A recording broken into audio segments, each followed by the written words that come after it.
They didn't fire him for losing money.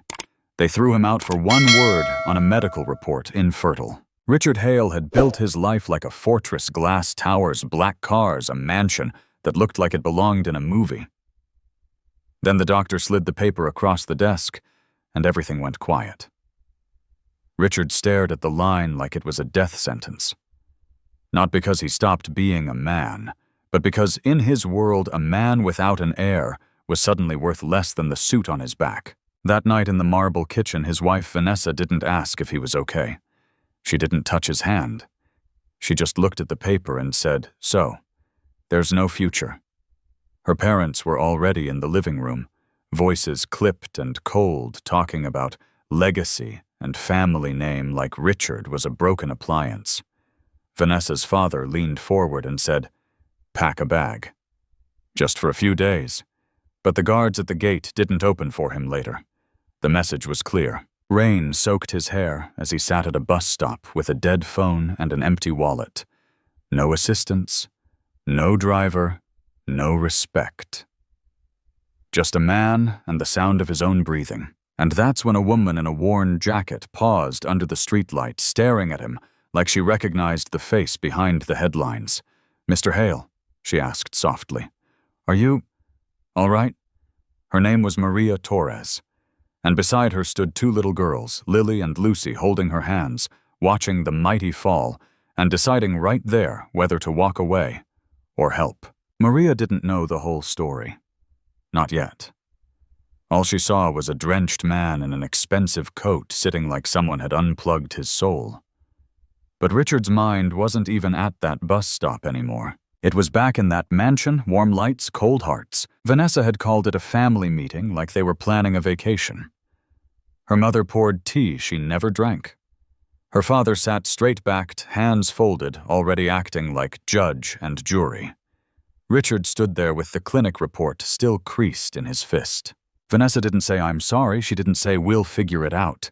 She just exhaled slow and asked the question that cut deepest. "So what do we do now?" she said. "Because my family built everything around an heir." Richard blinked. An heir? Or a human being? Her father leaned forward, voice smooth as polished stone. "Richard, we're not cruel. We're realistic. This marriage was always about stability, continuity. Investors. The Hale name tied to ours. People expect a successor." "A successor," Richard repeated, tasting the word like rust. Vanessa's mother chimed in, soft but sharp. "Sweetheart, you know how society is. A man without children. It's unfortunate. And Vanessa deserves a complete life." Richard's jaw tightened. "So I'm a defective product now." Vanessa flinched like she hated the truth more than the insult. "Don't make this dramatic." But it was dramatic. Because the moment he became infertile, he stopped being her husband and became a liability on a balance sheet. Her father stood and pointed toward the hallway like he was directing staff. "Pack a bag. A few days. Give everyone space. We'll reassess." Reassess, like a contract. Richard had walked out believing love would pull him back in. But at the gate, the guards avoided his eyes. The house lights stayed on. And his phone, once full of calls, went silent. Back under the streetlight, Maria's voice brought him to the present. "Mr. Hale," she said, again gentle. "Come with us. At least get out of this rain." Richard looked at her two girls, Lily and Lucy. Tiny hands, worried faces, and for the first time all night something inside him moved. Not pride, not revenge, just the faint, shocking feeling of being seen. Maria's apartment wasn't far, but the walk felt like crossing into another universe. Richard kept glancing back at the dark street like he expected the world he built to come roaring back for him. Sirens, security, someone shouting, "Mr. Hale, we made a mistake." But nothing came. Only rain. Only the wet slap of his shoes. Only Lily's small voice asking Mom, "Is he sick?" Maria squeezed her hand. "He's just having a hard night, sweetheart." Richard swallowed. A hard night. That was one way to say your wife erased you with a single signature. Because after that family meeting, it didn't stop at words. Vanessa had walked him to the front door with the calm of someone returning a purchase. She didn't cry. She didn't beg. She stood under the chandelier, arms folded, and said, Don't make this messy, Richard. Messy? His laugh came out sharp. You're throwing me out. We're taking a pause, she insisted, eyes already sliding away. My father thinks it's best. Richard stepped onto the driveway with a duffel bag that felt heavier than it should have. He turned back once, just once, waiting for her to soften, to rush out barefoot and whisper, I don't care about heirs. I care about you. Instead, the door clicked shut. At the gate, he punched in the code he'd used 1,000 times. Red light. He tried again. Red light. A security guard finally appeared, not opening the gate, not stepping closer, just standing there like a statue. Mr. Hale, the guard said, voice low, almost apologetic. I was told. I can't let you in. Richard stared at him. You know me. The guard's eyes dropped to the ground. I'm sorry. That was the moment it landed in Richard's chest, heavy final. The mansion was still lit. The curtains still moved. Life inside kept going without him, warm and expensive and utterly indifferent. Now, walking beside Maria and her daughters, Richard felt the strangest thing. Not anger, hunger, not for power, just for a place where a person wasn't measured by bloodlines. Maria stopped at an old building, keys in hand. She glanced at him, steady and real. It's small, she warned, but it's safe. Richard looked at the peeling paint, the narrow staircase, the 2 little girls waiting on him, like he mattered. And he nodded. Safe, he whispered. That sounds new. Inside Maria's place, the heater clicked on with a tired rattle, and the warm air hit Richard's face like a confession. He should have felt relieved. Instead, he couldn't stop seeing that bus stop. He sat on Maria's couch, elbows on his knees, staring at his phone like it might suddenly forgive him. The screen stayed black. Dead battery. Dead lifeline. He patted his pockets anyway, habit, panic denial, until his fingers closed around nothing but damp fabric. Maria set a mug of tea in front of him. Drink, she said. No lecture, no questions, just a command that sounded like care. Richard's voice came out rough. I used to have people. One call and a car would appear. One text, and problems disappeared. Lily peeked from behind the hallway wall, whispering to Lucy like they were watching a wild animal that might bolt. Lucy's eyes were wide. Not afraid. Just curious. Maria leaned against the counter. And tonight, Richard let out a laugh that didn't reach his eyes. Tonight I sat at a bus stop in the rain like I was nobody. He remembered it too clearly. The streetlights smeared in puddles, the cold soaking through his coat, the way cars passed without slowing. He'd tried to flag down a ride-share. No battery. He'd tried to call his assistant. No signal because his account, his cards, his access, all tied to the same life Vanessa's family had quietly locked him out of. And the worst part, it wasn't the rain, it wasn't the cold, it was the silence. No one recognized him without the suit and the driver. No one cared that he'd built half the skyline. He could have been any man who'd lost everything because for the first time he was. Maria pulled a blanket from a chair and draped it over his shoulders, firm and gentle. You're not nobody, she said, like she'd decided it as a fact. Richard looked up at her throat tight. Why are you doing this? Maria didn't flinch. Because I've been left out in the rain too, she said, and I promised myself I'd never walk past someone like that. From the hallway, Lily's small voice floated out soft as a match in the dark. Mom, can he stay? Richard blinked hard. And in that moment, sitting in a cramped apartment that smelled like soup instead of money, he realized something terrifying. He didn't miss the mansion. He missed being human. The next morning didn't feel like Richard Hale's life. It felt like someone else's, someone ordinary. A thin stripe of sunlight crawled across the worn coffee table.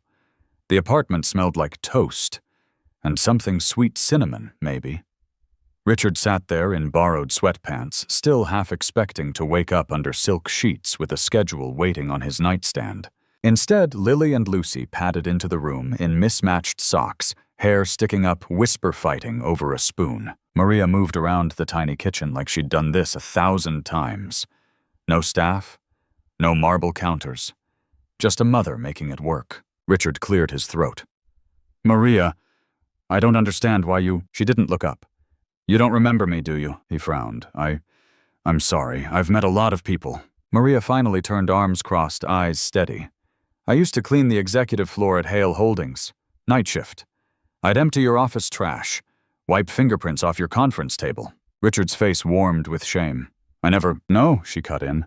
Not cruel, just honest. You never saw me. Most people didn't. Lily climbed onto the couch beside him, studying his hands like they belonged to a stranger from TV.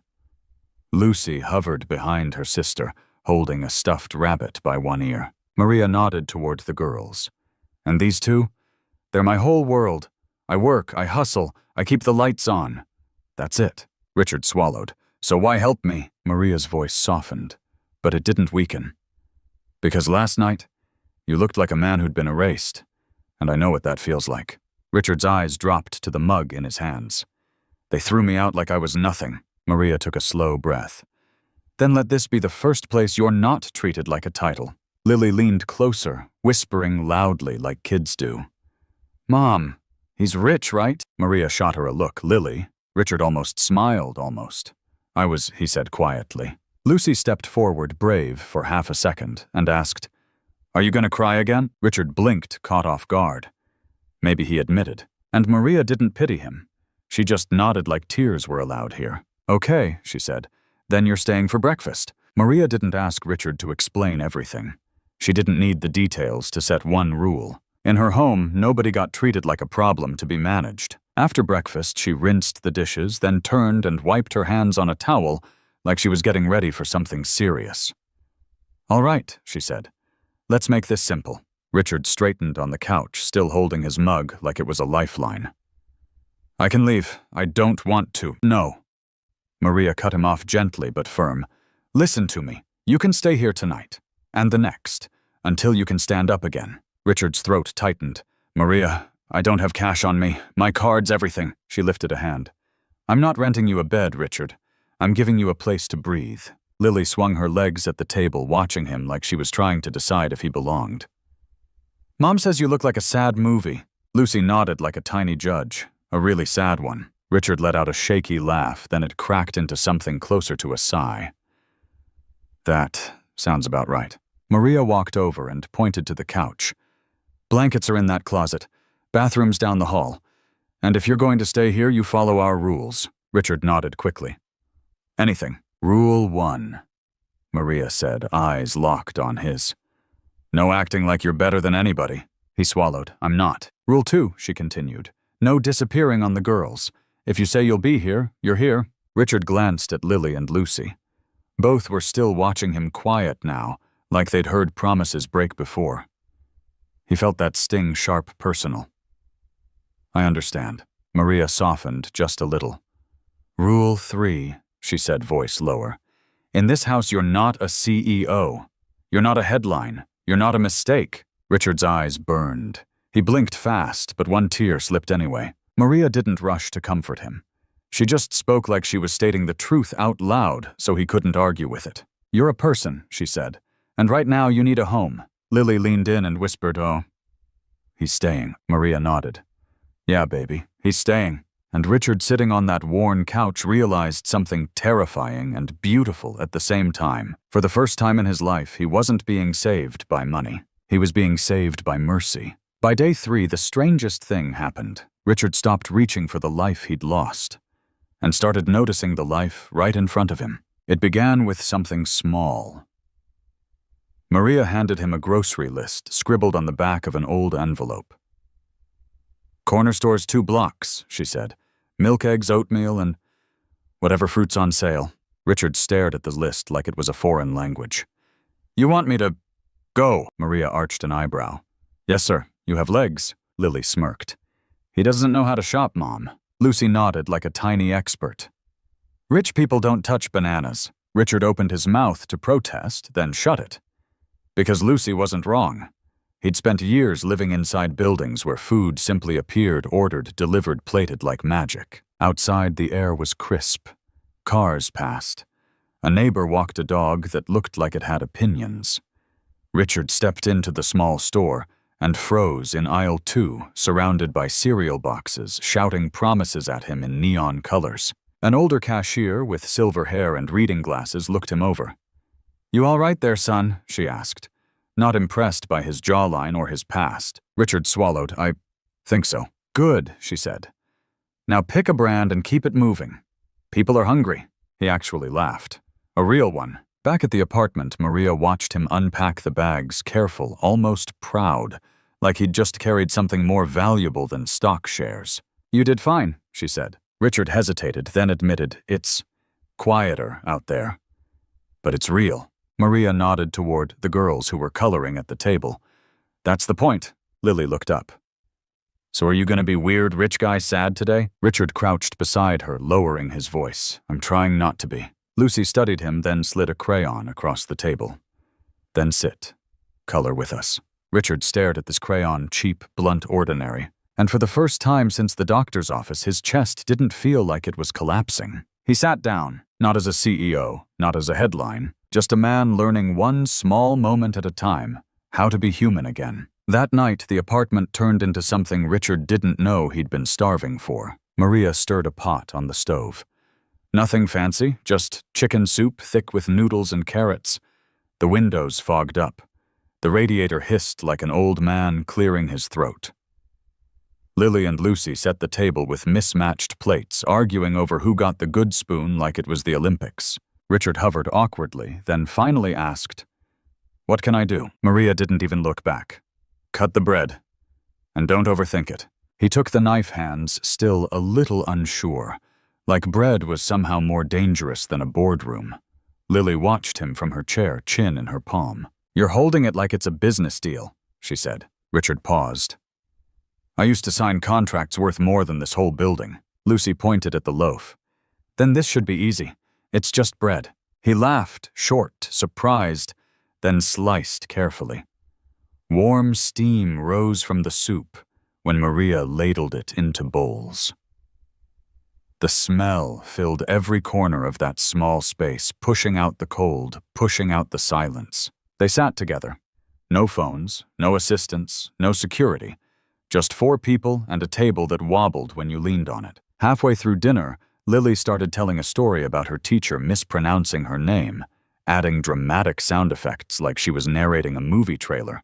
Lucy giggled so hard she snorted, then froze embarrassed. Richard didn't judge her. He just grinned and said that snort was legendary. Lucy's eyes widened. "Really?" "Really," he said, solemn as a judge. 10 out of 10. Maria watched him over the rim of her mug like she was checking to see if he was real. Richard felt it too. Something shifting. In the mansion, dinner had been quiet, polished, expensive, and lonely. Here the soup was cheap. The chairs didn't match. But the room was alive. Afterward, Lily handed him a dish towel. "If you're staying, you wash." Richard blinked. Maria pointed at the sink. "House rule." He rolled up his sleeves, and as warm water ran over his hands as Lucy hummed off key, and Lily kept talking like the world was safe. Richard realized it. This place didn't care who he used to be. It only cared that he showed up. The first real test didn't come with paperwork or lawyers. It came on a Tuesday morning, right as Maria was tying Lucy's shoelaces, and Lily was complaining about a spelling quiz like it was a life-or-death mission. Maria glanced at the clock. Her face tightened. "I'm going to be late," she muttered, already reaching for her jacket. "Richard, I need a favor." He straightened. "Anything." "Walk them to school," she said. "It's 3 blocks. Cross at Maple. Don't let them run ahead." And her eyes narrowed. "Don't disappear." That last part landed like a brick. Richard nodded once. "I won't." Lily swung her backpack on like she owned the sidewalk. "Okay, Mr. Fancy Pants," she teased. "Can you even handle 3 blocks?" Lucy grabbed his hand without asking. Her fingers were warm, trusting. Too trusting. Richard's throat tightened as they stepped outside. At the corner, Lily skipped over a crack in the pavement. "You're supposed to step over those," she declared. "They're bad luck." Richard looked down at the crack, then up at the 2 girls. "I think I've already used up my bad luck," he said. They laughed real laughter until Lucy suddenly slowed down. Her face went pale, like someone had turned down the lights inside her. "Richard," she whispered. He crouched instantly. "Hey, what is it?" Lucy's lips trembled. "My tummy. Feels weird. In seconds, she sagged against him, burning hot through her sweater. Richard's brain tried to reach for old instincts. Call an assistant, call a driver, call someone else to fix it. There was no one else. He scooped Lucy up her head, falling against his shoulder, and Lily's bravado cracked. Is she going to be okay? Lily asked, voice small. Richard held Lucy tighter. Yeah, he said, even though he didn't know. We're going to take care of her. And as he turned back toward the apartment, carrying a feverish child, like she was the most important thing in the world, Richard realized the truth with a jolt. This wasn't a boardroom problem. This was a human one. And for the first time in his life, he didn't want to hand it off. Richard didn't even think he just moved. He carried Lucy back up the stairs, 2 at a time, her little body limp against his chest, skin blazing like a furnace. Maria opened the door and went ghost white the second she saw her daughter's face. What happened? Maria demanded, already reaching for Lucy's forehead. Fever hit out of nowhere, Richard said, breathless.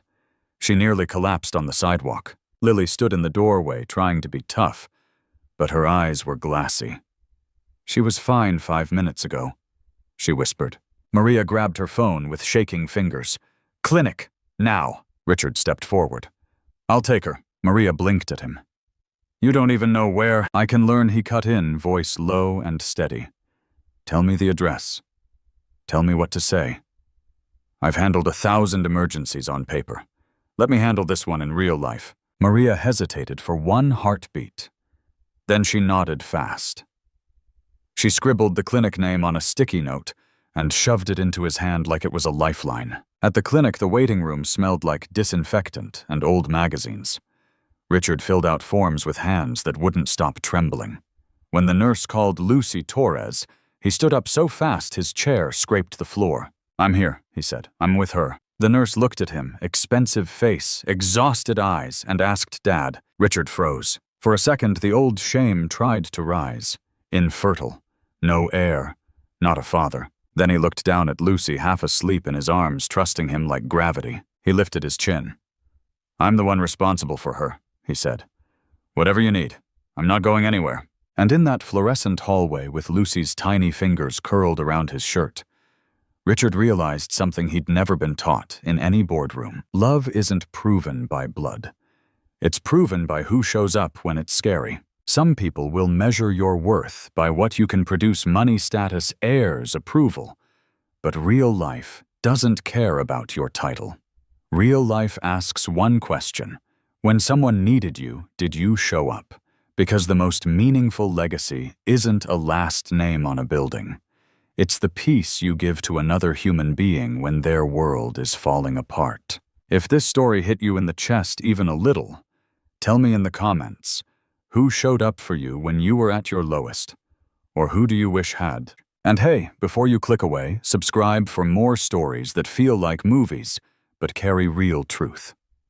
Turn on notifications so you don't miss the next chapter.